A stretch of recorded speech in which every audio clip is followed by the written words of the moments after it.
கந்தா கடம்பா திருமுருகையா சிவகார்த்திகேயா மால்மருகா செந்தமிழில் திருப்புகழ் பாடி நின்றால் மனம் மிஞ்சிடும் இன்பம் விளையுதையா. சிரகிரி வேலவனை காண்கையிலே விழிவோரம் கண்ணீர் பெருகிடுமே. கந்த சஷ்டி கவச்சம் போதுவோர்க்கு கந்தன் கருணை என்றும் துணை வருமே. பங்குனி உத்திர நாளினிலே உனை நினைந்தே காவடி சுமந்து வந்தோம்.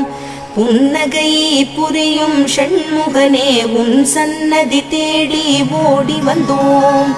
உன் பதம் பணிவது என் தவமே, என் மனதில் நிறைந்திடும் உன் முகமே. ஷண்முக பிரிய குஹ குரு சரவணனே வந்தே இன்னருளை தர வேண்டும்.